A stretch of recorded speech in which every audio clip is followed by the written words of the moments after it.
Hayyee ashama harka foon miidiyaa neetwoorkii irraa ardii miidiyaa neetwoorkiitti warri haarawaa dhuftan sabiskiraayib gochuudhaan maatii ta'a akkasumas laayik godha.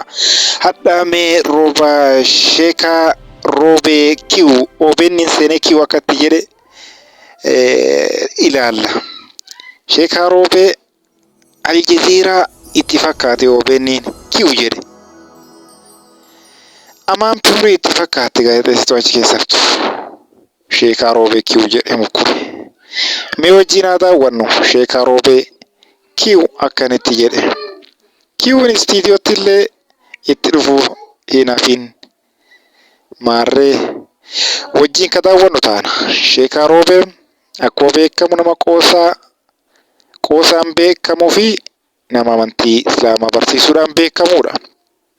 Taphaa fi qaldii isaa yookaan shaqqaadee beektanii shaqqaadessa akkatti sheekaa roobeetti shaqqaadu OBN keessatti ka wajjin laallu ta'a. Kiw jedha. Kiw isatu fide haa daawwannu wajjumaan. Ajaa'iba nama deegetu waa arga jedhanii dhufne magaalaa Adaamaatti argamnaa. Roobee Adaamaa nuuf fakkaachuun amma kaa roobee ammootiin Finfinnee nuuf fakkaatuun amma kaa OBN Aljazeeraa nutti fakkaatuun amma kaa Qiddisti Amaanpuur nutti fakkaatuun amma kaa dhufnee jirraa uummata keenyaa duraan teenneetiniin OBN ilaalaa turraa har'a ammootiin nullee namni nu haalaalu jennee OBN gara OBN dhufneerraa namni nu keessummeessu yoo jiraate Oromoon aadaa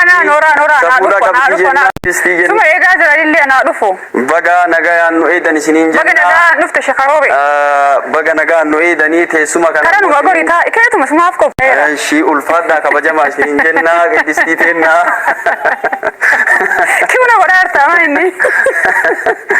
Hedduu hogguun namni na laalu karatti amma giddii as dhufe. Hogguun salaataa bahu namni karatti na qabee kun suuraa waliin kaana Sheekaa Roobee baga qaamaan si argirree hedduu foddaadhaan si argaa turre naan jedhe. Akkuma sanas ammoo dinqisiifattuu keeti. Ala taa'eetiniin OBN kan hordofaa si ilaalaa ture. Jecha keetii fi ammootiin haasawa keetii fi akkasuma waan ati dabarsitu ilaalaadha ture. Har'a dhufee qaamaan si arguudhaaf ammoo baay'eedhaan gammade. Duraan foddaadhaan si ilaalaa ture gammachuun na dhaga'ama. Akkuma ati kuu jette anillee kuu jedhee si jechuudha barbaada. Galata bedduu waan dhufteef hedduu si galateeffadha. Roobee akkami? Roobee bareedaa. Roobee Baalee Roobee biyya bareedduudha, biyya quufaatii, biyya gammachuuti. Hedduudha das nama jetti, hedduudha qilleensisis nama tura. Hedduu ammoo isiniin osoo achi hin dhaqinii asitti jecha kiyya irraa daawwachuudha dandeetta.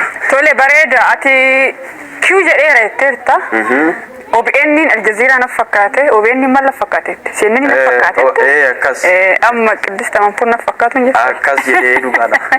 Tole bareeda. Kiw jechuun kun akkam sila toora miidiyaa hawaasaa kana jidduu tokko akka malee qabatee ture. Namni hedduun isumaa waa jedha. Yoo waa rifatullee amma jechoota dhiyeenna kana dhufanii hawaasa keenya keessatti barataman keessaa jecha tokko ta'ee jira. Maaluma kiw si godhee kiw jetteeti? Mudannoodha. Dhugamaan Roobee Adaamaa na fakkaatte kaniisa. Akkam taate? Dhugamaan Roobee Dalloo na fakkaatte kaniisa. ammas na fuuldura deema guyyaan sun yoo ka yaadadhu jecha guyyaan sun yoo ka yaadadhu ammas na fuuldura deema namni ammootiniin cooraa itti fakkaata garuu mudannoo narra gahe dhugummaa narra gahe dubbadhe haa ta'u nama hedduudha barnoota ta'e nama hedduudha tuqe rifaatuudhaaf jette ani qanii sarrifadhee waan bite kulli ispiraayitiif kooka dubbatame achirratti ispiraayitiif kookaa sanillee ufii dhugaa jedhee ture dhugama akkasuma ammoo ispiraayitiif kookaallee ufii ufitti deebisee dhuge mucaan shaashamannee qanii wayii bahee mucaan isa qoosaati moo kun wama dhugaa mudannoo dhugaa narra gahe namni qoosaa se'ee haa jedhu malee mudannoo kiyya ka dhugaadha hime isa wal qabsiistee magaalota kanneen kaaftee jechoo akkas Roobeen tun amma guddattee aga magaala Adaamaa si geette. Natti geette dhugama natti geette dhugama ammootiin ardummaan bal'oon tun natti dhiphattee silaasi mata kana fakkaate bolu mata kanatti fakkaate jecha roobe man bal'oon tun maaliifu namni wanni waan maaf waraabamtee akkamitti immoo gara toora miidiyaa hawaasaatti fidde wanni liivii ture ani barumsa kenna ture liivii FB kiyya banadhee tumaan osoo barumsa kennu mudannoo tana keessa tamsaasa kallattiidha ture qabaleen xixiqqoon akka jalaa waa murtullee beeku ture ani social media haarawa yoonan ammootiin ani waan sana haasawee jedheetiin irraa bu'ee FB wayita banu galgala sa'a afuritti ufuma arga sila maali kun TikTokiin uf arga FB dhaan nu arga uf arga kulli nama roobe adaamaanatti fakkaatuun amma kaa jedhu kana namni waan sharrii walii kenna walii dabarsa hogguma san hojiirra oolee jechi kiyya guddaa wanni hawaasa biratti fudhatama tahee hanga ammaa namni jedhaa jiru hanga ammaa itti fayyadamaa jiru jecha kana anaa mudannoodha nama qoosaas tahuu danda'asin jechuudha barbaada. Tole siif mudannoodha ati waas rifattee aktes ta'uu danda'a sa'a sanarratti akkasitti fayyadamte amma waan namoota bira ga'ee namoonni akka qoosaatti ittiin fayyadamaa jiru deebii isaa akkamitti ilaaltee haga jettee asitti gaabbitee gaabbes hin gaabbines wanni hangaabbe yoo jiraate ammoo mudannoon sun awwaluma jalqaba si ibsuu dandahee waa'ee fuudha kiyyaatiin wal qabateeti wanni ani irra gaabbe yoo jiraate obboleettii qaba anis ammootiin nama irraa dhaladhe qaba haadharraa dhaladhe waan mucayyoo san tuquun qabu ture kallattii fuuldurumaan ammoo mucayyoo san maqaa dhahee akkana saahibni kiyya na godhe jedhee haasawa ture wanni sun ammoo garasiin ammootiin hedduudha itti gaabbe maaliif jennaan namni tokko ammootiin barumsa kennaa dhufe ani barumsa shari'aa kana kennaa dhufe woo ammoo barumsa shari'aa kennaa dhufe wanni kun akkana narraa ka argamu taate namni maal narraa barata waan jedhu wayii waan si cabsu viidiyoon ammoo akkanatti si taa'u ammoo gaafa ati waggaa 20 waggaa 40 illee gaafa tasirra hin jirre illee viidiyoo namni baaseetiin waa mul'isa gaafa ati sadarkaa tokkorra geettee ammoo biiroo wayii qabatte illee ammootiin namni kun ka gaafa akkana jedhe si saalfachiisa gaafa tasirraa dabartette illee ilma keetutti hafa ilmi kiyya abbaa kiyya akkana jedhe viidiyoo san laala gama saniin ammootiin madaa xiqqoo ammootiin madaaye gama ammootiin garanaatiin ammoo gammachuun natti argame jecha kana kalaquunuu osoo hin beekin jechi kiyya kun deemee hawaasa biratti fudhatamaa ta'ee namni ittiin buhaaruun namni gariin ka biyya alaa jiru jira ka mana madaamii keessatti sammuun isaa isa dhiphattee jira ka karaa deemu jira hedduudha ittiin buhaara viidiyoo kana ittiin kolfuu eegalee amma namni akkas tole ati jireenya dhuunfaa kee wajjin wal qabatee akkas jettee garuu namoonni bifa kanaan itti fayyadamaati kan jirani amma agasiis beekamtiin akkamree akkas godha akkan daraan beekamtiin dabaluu keessa hattan an magaalaa roobee keessa socho'uu hin danda'u iddisi dhugaa dubbachuuf kama dhugaadha hatta yeroo ajaa kiyyaaf ka gadi ba'u taate sila feestaala mata godhannee deemna moo akkam goona haga jedhu takka maaliifuu ijoolleen mana barumsaatii baatu ka waggaa 2 ka waggaa 3 mee sabandii qabdi moobaayila hin qabdu manatti ilaalti sheekaayoo bee itti akka waan pireedii takka sheekaa roobee barsiisaan hedduu beekamtii hagana takka deemnee beekamtiin garuu namni tokko kaayoo isaa kana yoo ammootiin jabaa ta'e viidiyoo san irratti baay'ee dhiitamaa turre waan hun jedhaa turanii mataa gannu gombisaa turanii ani awwala barumsa shari'aa kana barsiisuuf manaa bahee kadiirii fi hasaniin biyya keessaa waas hin jetti namni keenya ammootiin dullaan nama dhahu ammas ammootiin dhakaan sin dhahu dhakaadha yoo si dhahe dandamattee ol kaataa boombii si darba akka tuliin kaane ani ammoo kaayoon kiyya fuuldura laalaa deeme kadiirii fi hasaniin biyya keessaa waan jettu illaalle maaliifuu gaafa laale ammootiin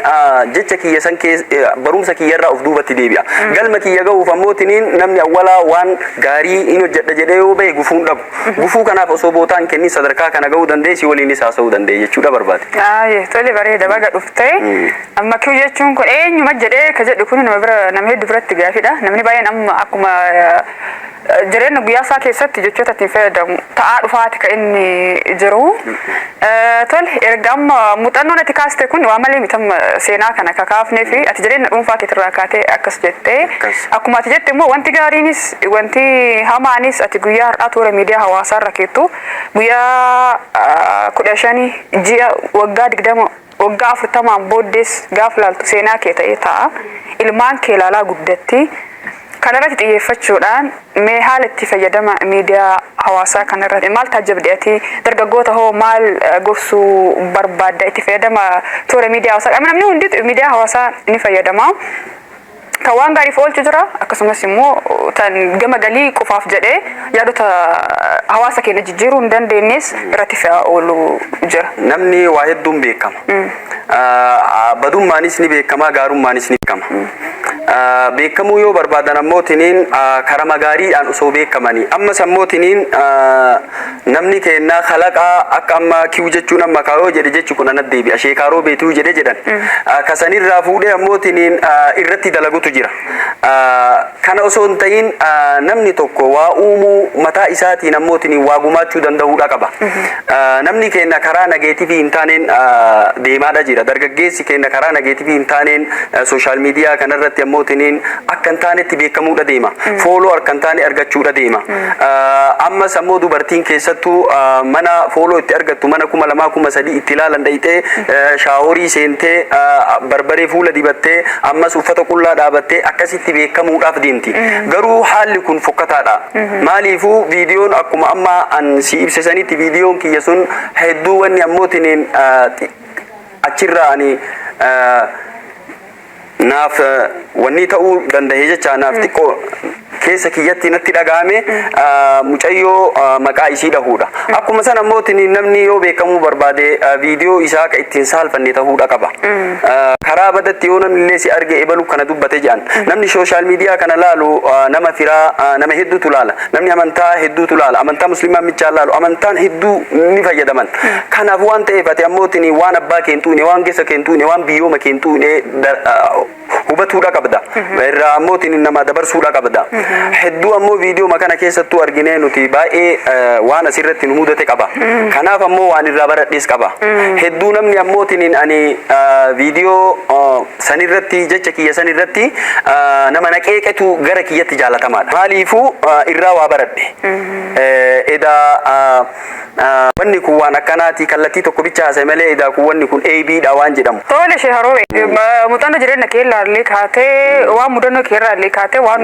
barumsaaf dubbataati ka jirtu roobee dhufte baaliyyoo dhufte baaliyoon immoo lafa seenaati hambaalee gurguddoo iddoowwan sadarkaa yuuneeskootti galmaan aga dhiyeennaa ka paarkii gaarreen biyyaalessa baalee dabalatee hedduutu jira anamma as adaamaa jira istiidiyoo OBN keessa jira odume daqiiqaa muraasaaf baalee na daawwachiiftee daawwattoota keenya faana. Baale biyya misoomaati biyya hayyuuti biyya ulamaa'aati biyya ammootiin qilleensi ishii gaariiti biyya bishaaniiti biyya ammootiin biyya soofumari iddoon daawwannaa soofumar jiru biyya ammootiin anaajina Sheek Huseeni biyya ammootiin gootota hedduu biqilchite fakkeenyaaf akka ammootiin jeneraal Waaqoo Guutuuf ajjira Aliyyi Cirriif ajjira Adam Saaddoof atu jira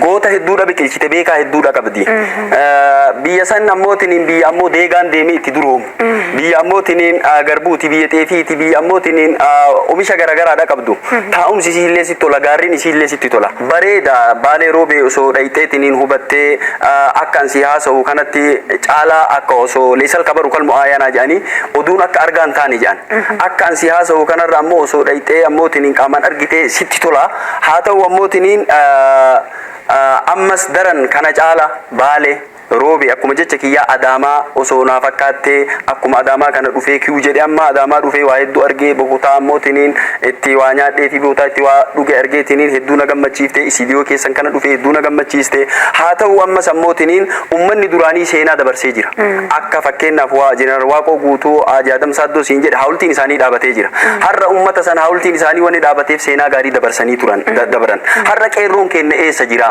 zamana sanitti ummanni kun ammootiin seenaa gaarii walitti dhufee osoo sooshaal miidiyaan hin jirre qaamaan walitti dhufee farda yaabbatee walitti dhufee farda irraa walii bu'ee seenaa wal seensisee wal bulchee matama Oromoo ta'uu qofaaf wal nyaachisee wal obaasee osoo inni bishaan gaafatu areera kennee fi matama Oromoo ta'uuf farda itti guduunfee akkasitti ammootiin seenaa hedduudha dabarsanii jiran nuti har'a ammootiin ummanni kun ammoo haawultii isaanii ilaalee namni isaan sodaata isaanii du'e har'a ana ammoo maanaan sodaanne sheekaa roobee maal dabarsean maal gumaachi biyya kiyya maal gumaachi akka fakkeenyaaf ammootiin mana barumsa kutaa shaniititti amaaranyaan maal jedha amaranyaa sabjektiin amaranyaadha agaree lanis min sarraa saayoon እኔ ለአገሬ ምን ሰራው ብለህ ማሰብ አለብህ jedha dhugaadha wanni sun seef taatee sammuu keessaa baduudha didde kanaaf ani mataan kiyya akka sheekaa roobeetitti biyya kiyya maal dalagee hawaasa kiyyaaf maal gumaachee jechuudha qaba.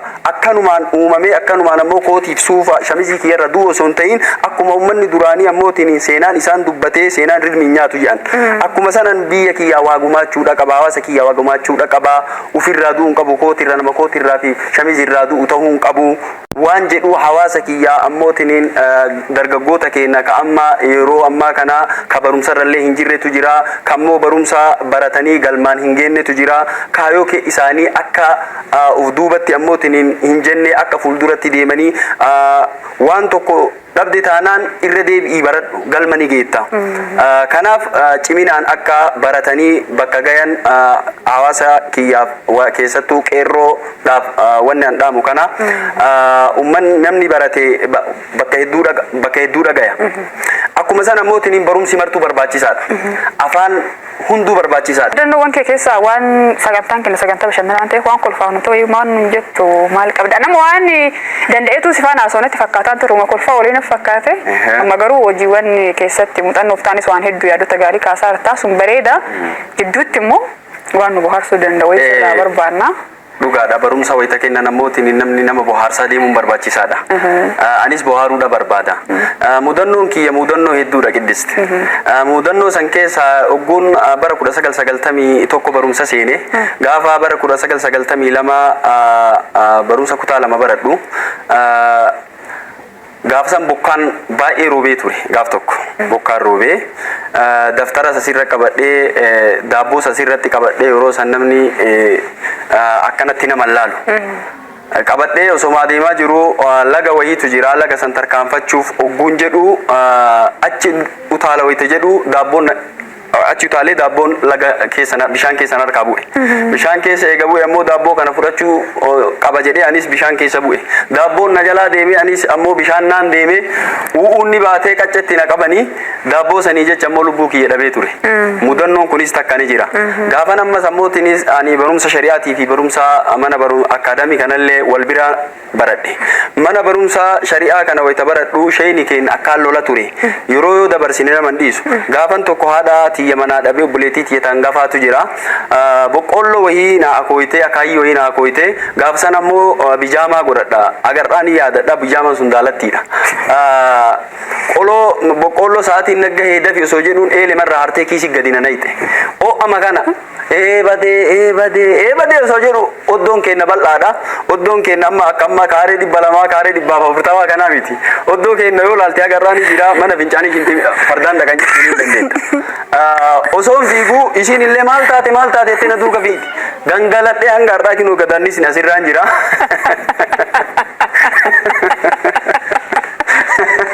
Isiin gadi naqinaan hin jettu ani eebate jedhee fiiga hanga hin naqu. Mudannoo akkanaatu jira.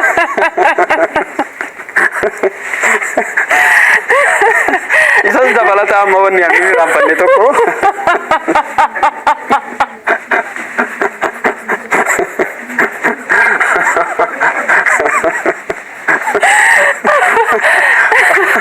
Waan ajaa'ibaati. Waan agarraa na fuulduraan deemne namni yeroo ammootiin daa'imummaa waan seef godhe gadi hin dhiisu. Hedduu wayitaa kutaa lama baradhu yeroo san ammootiin akka namni nama hin jaalanne hin jiru. Jaalalli uumama. Kutaa lamatti moo? Kutaa lamatti jechaan barnoota kutaa waggaa 7tti seenee asirra kaa'adhu hin danda'u qiddiste. Yeroo san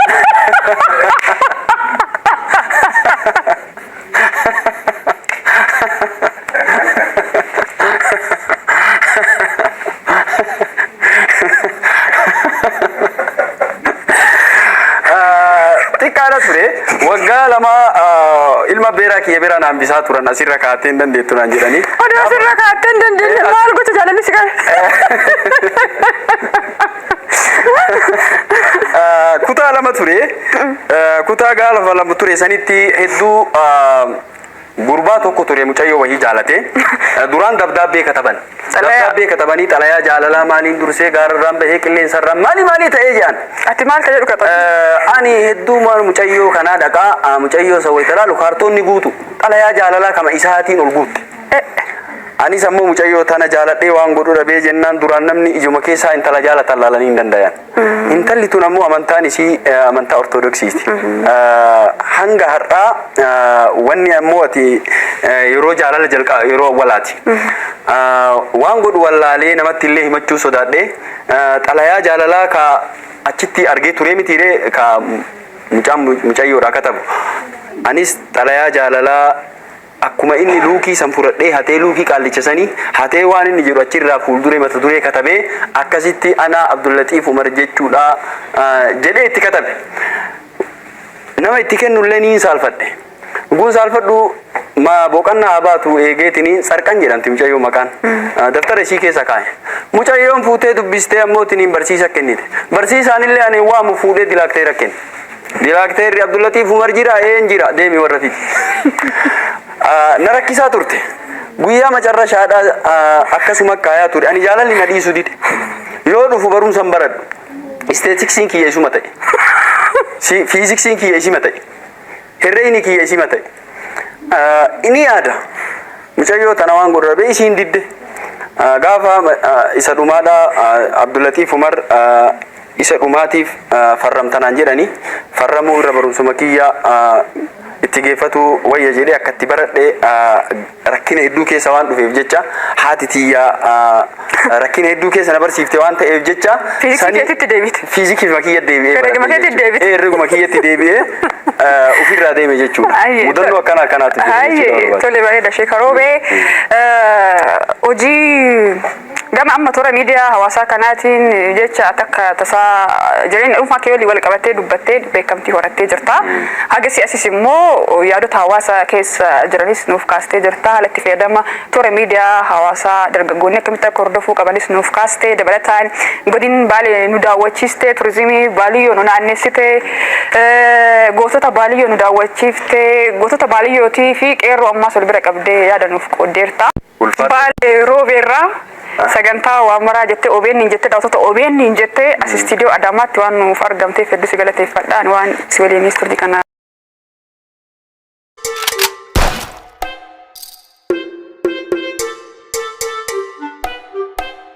Subscribe to my channel.